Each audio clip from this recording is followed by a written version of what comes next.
आज मन सुबह से ही कुछ ठीक नहीं था।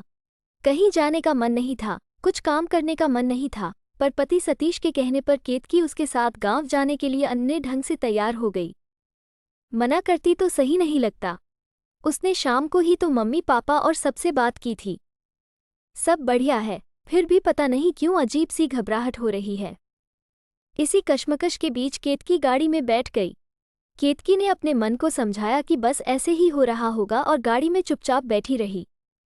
उसे कुछ देर बाद प्यास लगी। उसने पति से कहा, मैं पानी की बोतल लाना भूल गई, रास्ते से पानी ले लेना, मुझे प्यास लगी है।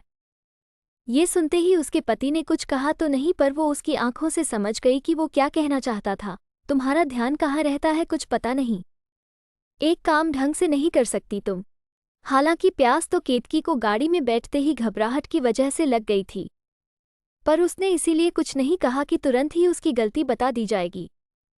लेकिन आगे रास्ता लंबा था और उसे घबराहट हो रही थी तो बोलना पड़ा। एक जगह सतीश ने गाड़ी रोकी और वो पानी लेने चला गया। आया तब तक केतकी बहुत रो रही थी।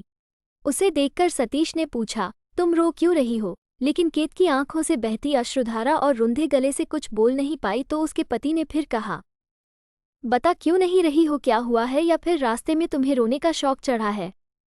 केतकी बोली, मम्मी को साइलेंट अटैक आ गया और वो चली गई। आज मेरा मन सुबह से ही बहुत घबरा रहा था, पर मुझे क्या पता था इतनी बड़ी बात हो जाएगी।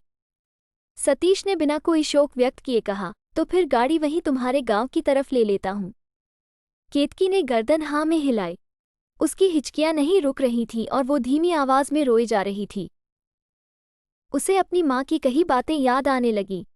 वो तो अपनी माँ को अपने ससुराल की भी कोई बात नहीं बताती थी जिससे उनको कोई दुख ना पहुंचे, और फिर भी वो आज उसे ऐसे अकेली छोड़ गई। उनके अलावा था ही कौन उसका इस दुनिया में। केतकी के रोने का स्वर ऊंचा होने लगा। सतीश को उसे रोता देखकर दुख नहीं चिढ़ सी हो रही थी, तो उसने अपने ईयरफोन निकाले और कानों में लगाकर गाने सुनने लगा। जैसे कौन मरा है इससे उसको कोई मतलब नहीं था। केतकी सब देख रही थी, पर क्या करती, आज तो उसने अपनी सबसे बड़ी खुशी खो दी थी। केतकी का सफ़र रोने में बीत गया। घर से कुछ दूर पहले उसके पति ने कहा, मुझे कोई बहुत ज़रूरी काम आ गया है, तुम चली जाओ, मैं गांव के घर चला जाता हूँ। ये काम वही कर लूँगा, और उसे वही उतारकर अपने गांव चला गया और आते ही सो गया। इधर केतकी अपनी माँ के मातम में डूब गई। उसे कुछ होश नहीं रहा। वो तो सोच रही थी इस बार जो परीक्षा दी है, बड़ा अच्छा पेपर हुआ था, चयन होने और नौकरी पाने की पूरी उम्मीद थी। सोचा था कि माँ को ही सबसे पहली साड़ी खरीद कर दूंगी, पर नियति को कुछ और ही मंजूर था। 2 दिन बाद उसके पति ने उसे वापस फोन कर बुला लिया, ये कहते हुए, अब तुम्हारी माँ तो चली गई, वहाँ अब है कौन, ज़्यादा दिन रुकने से क्या होगा, और तुम ही आ जाओ, मैं वहाँ आकर क्या करूँगा। कुछ दिन बाद अचानक सतीश के पिता का एक्सीडेंट हो गया। ये सुनते ही सतीश जैसा था वैसे ही गांव आ गया, साथ में केतकी भी आ गई। केतकी उनको भी देखकर रोने लगी। अचानक उसके पास फोन आया कि उसका सिलेक्शन हो गया है और उसे अगले हफ्ते ही नौकरी ज्वाइन करनी पड़ेगी। लेकिन केतकी को कोई खुशी महसूस नहीं हुई। पहले माँ चली गई और अब बाबूजी का एक्सीडेंट हो गया। उसने शाम को अपने पति को बताया कि उसकी नौकरी लग गई है और उसे अगले हफ्ते ही ज्वाइन करना है। सतीश बोला, तुझे बाबूजी की हालत नहीं दिख रही जो तू मुझे बड़ी खुशी की खबर सुना रही है। चुपचाप बाबूजी की देखभाल कर, उनकी सेवा में कोई कमी नहीं रहनी चाहिए।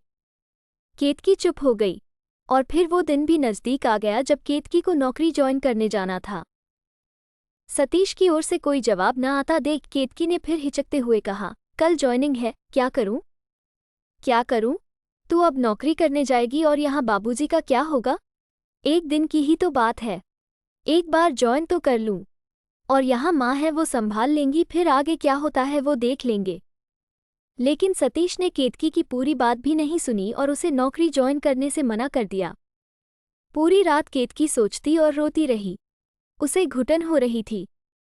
सुबह हुई तो केतकी ने सतीश से कहा, मुझे नौकरी ज्वाइन करनी है। मैंने मना कर दिया, तुम कहीं नहीं जाओगी, मैं जाऊंगी। ये सुनते ही सतीश खड़ा हुआ और गुस्से में बोला, बड़ी जुबान चल रही तुम्हारी, मैं जाऊंगी, बाबूजी का एक्सीडेंट हुआ है, वो ठीक हैं, सलामत हैं। मेरी माँ तो मर चुकी थी, पर तुम्हारी संवेदनाएं तो बहुत पहले मर चुकी थीं। तुम्हारे लिए ज़रूरी काम आ गया था और तुम चले आए। तुम्हारे घर में भी किसी ने कुछ नहीं कहा। आज मेरी आत्मनिर्भरता का सपना पूरा हो रहा है, तो मैं उसे ज़रूरी काम नहीं मानूं? नौकर नौकरी ज्वाइन करने नहीं जाऊं? मैं जाऊंगी। तू जाएगी तो यहाँ वापस मत आना, सतीश गुस्से से कांपता हुआ बोला। केतकी बोली, सचमुच जिस आदमी की दूसरों के प्रति संवेदनाएं मर चुकी हों और निज स्वार्थ सबसे ऊपर हो, वहां मुझे वापस आना भी नहीं चाहिए। तभी मैं अपने जीवन को उजला बना सकती हूँ। और वो उसी वक्त वहां से चली गई।